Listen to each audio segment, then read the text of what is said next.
Hermanos, Bueno, ya me conocen la mayoría. Soy el padre José Miguel. Todavía no tengo ni un año de ordenación sacerdotal. Estoy haciendo estudios en teología bíblica pastoral.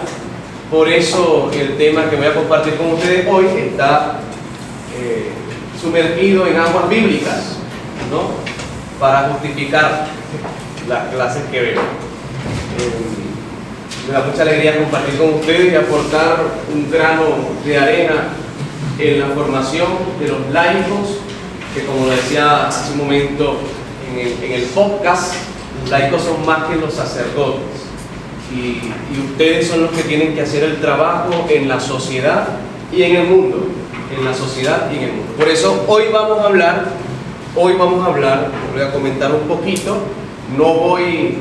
Desde ya se los digo, no voy a saturarlos con conceptos, ideas, reflexiones profundas teológicas, sino comentando algunos documentos.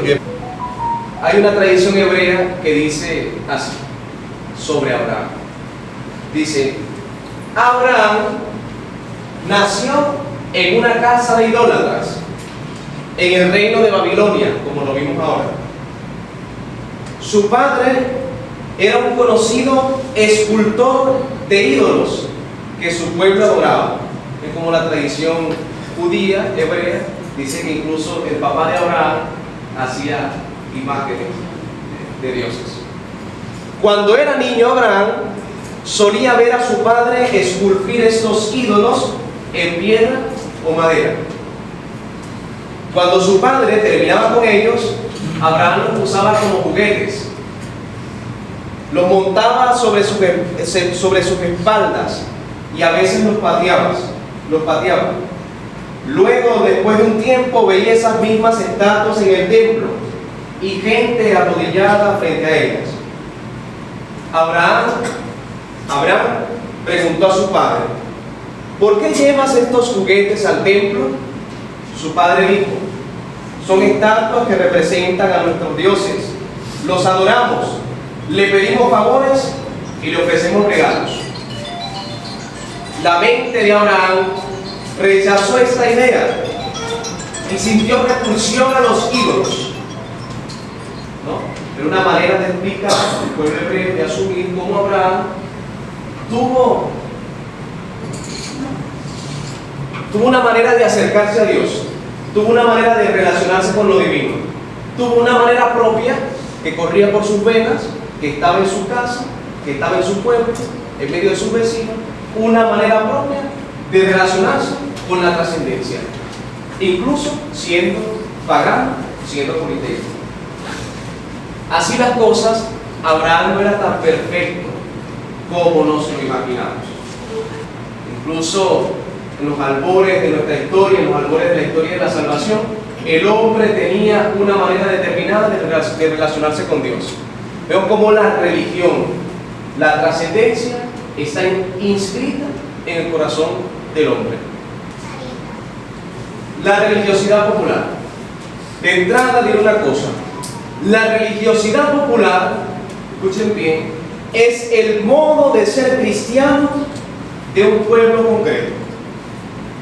El modo de ser cristiano de un pueblo concreto. Esto tiene detrás de sí un gran compromiso, el compromiso de inculturar la fe.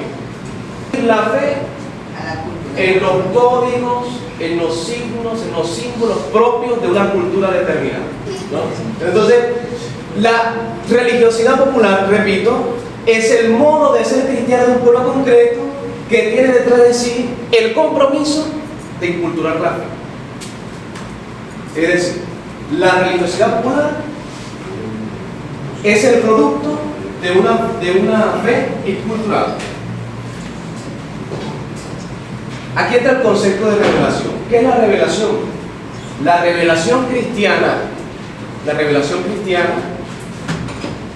se fundamenta en el hecho por medio del cual Dios entra en la historia y habla al hombre como amigo.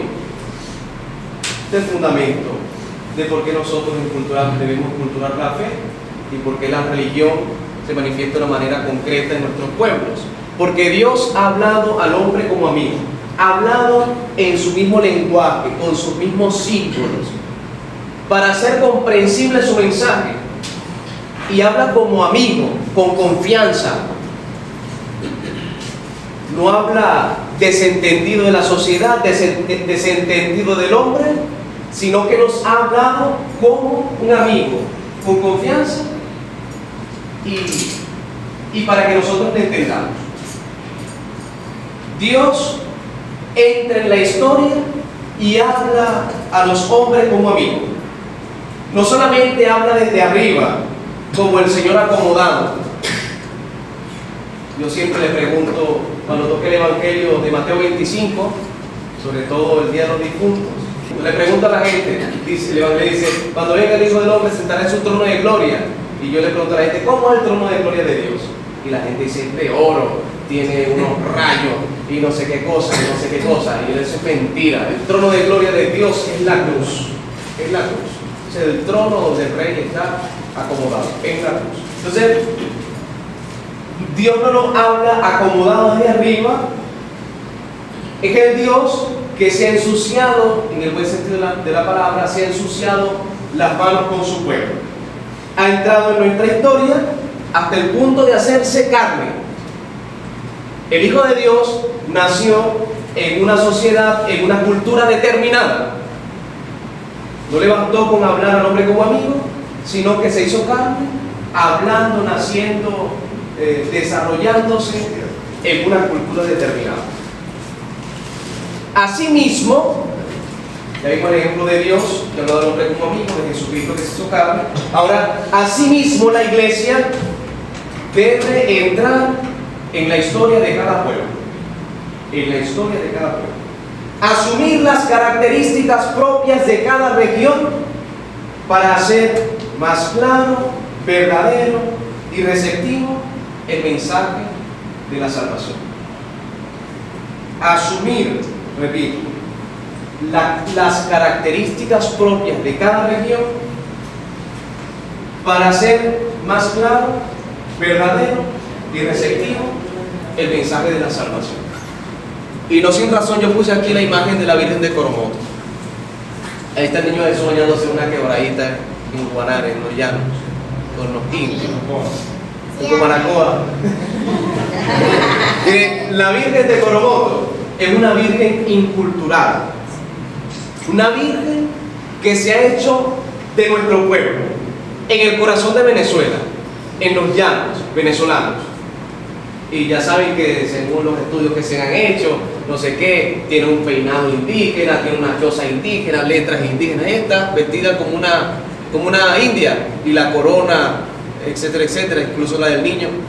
Asimismo, la Virgen de Guadalupe. La Virgen de Guadalupe es una imagen que solo podían descifrar los indios mexicanos.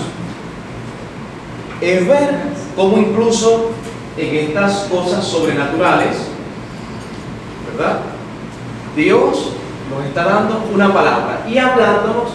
La cosa de la Virgen de Guadalupe y la Virgen de Coromoto es tan impresionante que aquí los españoles, los blancos, como digo la Virgen de Coromoto, fueron los que evangelizaron a los indios. ¿Qué pasó en México? ¿Quién fue quien evangelizó a los españoles? El indio Juan Diego. Los evangelizados se convirtieron en ¿qué? En evangelizadores. Eso es impresionante. Una cosa que solo podían entender y descifrar los indios mexicanos y el cacique Coromoto, etcétera, etcétera. Entonces, eso es inculturar la fe. Hacer comprensible las realidades evangélicas a nuestro pueblo. Inculturar la fe, que es el paso previo a la religiosidad popular, significa mirar al hombre y a las cosas humanas con la nueva perspectiva que Dios nos ha ofrecido en la humanidad de Cristo. Con su Pascua, Cristo ha devuelto al mundo su esplendor del antiguo origen. El primer paso, repito, es inculcar la fe. Segundo paso de la fe inculturada es la mezcla entre fe y vida, y también entre fe y cultura, naciendo así un modo de vivir la fe propio, genuino y vernáculo. O sea, cuando yo veo, por ejemplo, voy a seguir utilizando el ejemplo de la Virgen, cuando yo veo a una Virgen sencilla, con rostros indígenas, en la basílica, el Sotti, un artista de aquí de Cumaná, hizo una Virgen de Coromoto bellísima, es una indiecita, y el niño Jesús es muy bonito. Vamos a ver si consigo poner la foto y se la enseño. O sea, cuando yo veo, por ejemplo, a una imagen, que las imágenes son pedagógicas, no, cuando yo veo una imagen religiosa así, yo digo, mira, Dios me ama, Dios está conmigo, Dios está con mi pueblo, Dios está con Venezuela, es verdad que existe. Entonces, así como sucede con las imágenes, sucede con la fe. Cuando yo veo que la fe es más comprensible a mis códigos, a mis signos, entonces nace un modo de vivir esta fe más propio, más genuino, más vernáculo. Dice, cuando la fe se encarna en la cultura popular, surge una religiosidad que tiene una forma propia y unas expresiones impulsadas por el pueblo que las acoge y el contexto que se vive. Cada pueblo, cada región, de una manera propia de descifrar, de vivir y de celebrar el mensaje evangélico. La religiosidad popular, con todo lo bonito que es sentir propio el mensaje evangélico, como lo hemos dicho, también tiene sus límites. Esto lo experimentamos todos nosotros. Está expuesta frecuentemente a muchas deformaciones de la religión. Una de ellas es la superstición. Se queda frecuentemente a un nivel de manifestaciones culturales. Nos quedamos solo en lo exterior, por ejemplo, en el baile, y no en lo que a ellos, en lo que nos remite el baile. Los diablos danzantes de Yare, nos quedamos con lo bonito de la máscara y no con el mensaje. Se queda frecuentemente a un nivel de manifestaciones culturales sin llegar a una verdadera adhesión de la fe. Puede incluso conducir a la formación de sectas y poner en peligro la verdadera comunidad eclesial. Pero cuando está bien orientada, sobre todo con una pedagogía de evangelización, y por eso es bueno que nosotros estemos aquí, porque la fiesta de la Virgen del Valle, a lo mejor el sacerdote no va a todas las celebraciones, pero ustedes sí van, y ustedes pueden escuchar que puede decir a alguien, Virgencita, te adoramos. Usted tiene que decir que eso no. O usted puede ver que están haciendo con la Virgen otra cosa que no va con nuestra fe, y ahí es que nosotros debemos actuar. Cuando está bien orientada, sobre todo mediante una pedagogía de evangelización, todos nosotros estamos llamados a anunciar el Evangelio, contiene muchos valores. Retomo el ejemplo de la Virgen del Valle, que la celebran hasta los evangélicos. Hasta los evangélicos celebran a la Virgen del Valle. Y es un momento oportuno para nosotros, sacerdotes laicos, anunciar el mensaje del Evangelio. Por eso cuando alguien prepara, no es que todo sea un baile, ¿no? Y no es que sean buenos los bailes en todo momento, pero cuando alguien prepara un baile, por ejemplo, a San Juan, es una manera de manifestar visiblemente una confianza, una fe, una manera de vivir la fe propia y genuina. Repito, no todo es un baile y no hay un baile en todo momento. Hace capaz de generosidad y sacrificio cuando se trata de manifestar la fe. Comporta un hondo sentido de los atributos propios de Dios: la paternidad, la providencia, la presencia amorosa y constante. Engendra actitudes interiores que raramente pueden observarse en el mismo grado en quien no posee esa religiosidad. La religiosidad popular, repito, es el producto de una fe incultural. Tiene sus límites, puede deformarse, pero bien llevada contiene muchos valores, manifiesta una sed de Dios. La religiosidad popular es la religión del pueblo. La religiosidad popular, como le dije, siempre ha existido en la cultura. El hombre se ha definido siempre como un ser religioso y ha tenido sus propios modos y maneras de expresar esa religiosidad. Prefiero hablar de catolicismo popular. ¿Por qué?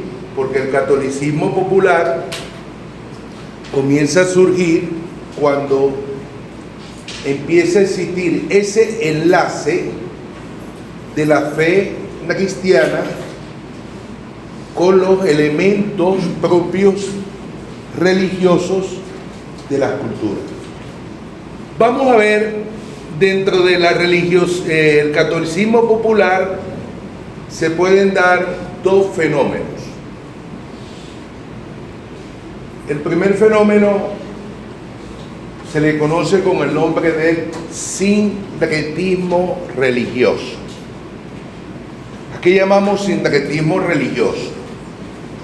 A que en el hecho religioso prevalece más el elemento pagano o el elemento pagano está por encima de los elementos cristianos, hasta el punto de que esos elementos paganos terminan opacando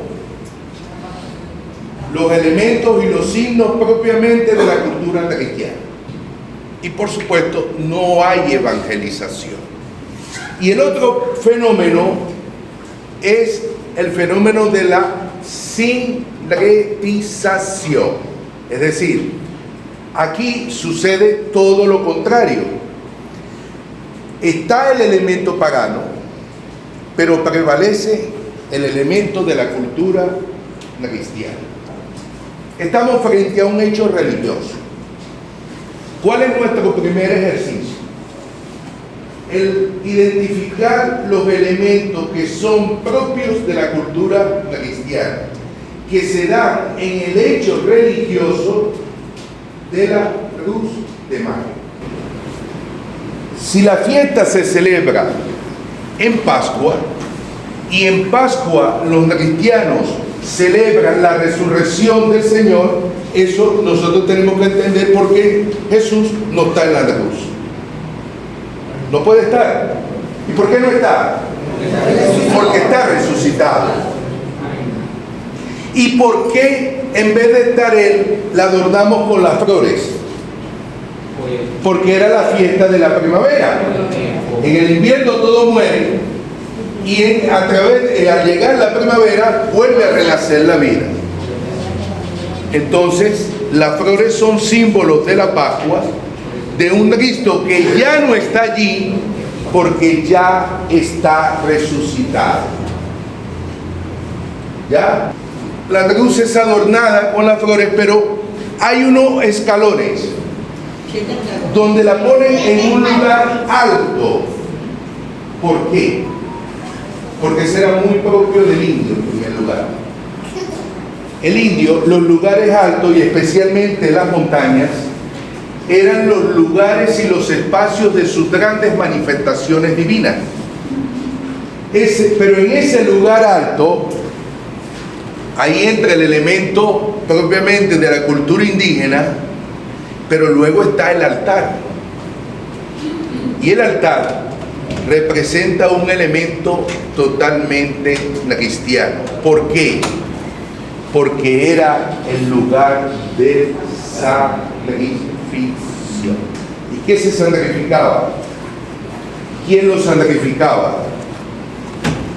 En el Antiguo Testamento, el sacerdote sacrificaba el animal, es decir, el cordero, para la salvación del pueblo. En el Nuevo Testamento, Cristo es víctima y sacerdote a la vez, quien se sacrifica por la salvación del pueblo. Por lo tanto, en el altar va la cruz adornada como símbolo de que allí está en el altar, en ese altar se sacrificó.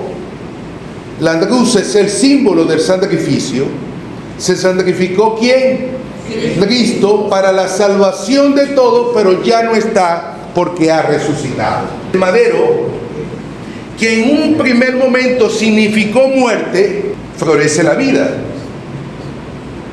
Entonces las flores no solamente son signos de la Pascua, son signos de la vida de aquel que ha muerto, de aquel que se ha sacrificado para que todos pudieran tener vida. Yo muero para que tú vivas. ¿Por qué la ponemos en la altura? Porque la altura, y especialmente las montañas, eran símbolos de la manifestación religiosa del indio. El indio, cuando se quería comunicar con sus divinidades, acudía a la altura, acudía a la montaña, al lugar de sus manifestaciones religiosas, también de sus antepasados. A ella le ponemos algo aquí, que es el símbolo que normalmente ponemos en la cruz, que nosotros lo llamamos el sudario. El sudario es un símbolo sacerdotal, es la estola sacerdotal. Está sobre los hombros, reposa sobre los hombros de aquel que ha muerto en el madero. Porque el que ha muerto en el madero es sacerdote, porque ha ofrecido su vida, o ha ofrecido su vida hasta la muerte, para que nosotros pudiéramos tener vida. Entonces eso no es un adorno, ese es un símbolo sacerdotal. Por eso el sacerdote usa la estola. Ese es un símbolo propiamente sacerdotal. Y el sacerdote, en el Antiguo Testamento, era el que ofrecía el sacrificio por la salvación del pueblo. A diferencia de este nuevo sacerdote que inaugura Jesús, él es sacerdote que ofrecerá ya no el animal, sino su propia vida, para que todos puedan entonces tener vida. Comienzan entonces, pero antes de la ofrenda y del canto me voy a la caña. Ellos la destapan, ¿no? Y dice, el primer palo para los muertos. Y te echa su canganazo. Eso viene del indio. Eso es muy propio de la cultura indígena. ¿Por qué? Porque el indio celebraba con la madre tierra que lo parió. Celebraba con la madre tierra que lo parió. Es decir, el indio se sentía hijo de la naturaleza. La naturaleza era su madre, la que le había otorgado precisamente a él la vida. Y como era la madre naturaleza la que le había otorgado la vida, era con la madre a la que él tenía que celebrar. El ron comienza a tener un contenido distinto. Vamos a ver qué es lo que realmente prevalece. Vamos a repartir el chinguirito. Si el indio celebraba con la madre naturaleza, ahora yo celebro no solamente con la madre naturaleza, sino que yo celebro por aquel que me ha dado la vida, de quien ha brotado realmente la vida. Por eso cuando se hace la cruz de mayo, el chinguirito no se echa en el suelo, se consume. porque es el acto celebrativo que brota de aquel que me ha dado la vida, que ha muerto santificado en el madero. Y ese acontecimiento entonces yo lo celebro. Y entra un elemento interesante dentro de los cantos que se llama la fulía o los alerones. Ahora yo le canto en alabanza, en gratitud a aquel que ha muerto en el madero, que me ha dado precisamente también la vida. ¿Qué son los galerones? Son salmos populares y entran dentro de los esquemas de los salmos, lo que nosotros llamamos, lo que llaman los biblistas, los salmos de alabanzas. Entonces tú, con el canto, si ustedes se dan cuenta, los cantos son unos piropos. Pero ¿hacia dónde van dirigidos los piropos? ¿Hacia las personas que están allí? No. Hacia la cruz. Hacia la cruz. Y comienza entonces el baile, que es muy propio del indio. La danza era muy propio de las culturas antiguas. La procesión tiene un contenido totalmente cristiano. Es el símbolo de la peregrinación. El pueblo camina con la cruz hacia el lugar del sacrificio, hacia el lugar donde se consume la vida. Espero que les haya gustado la explicación.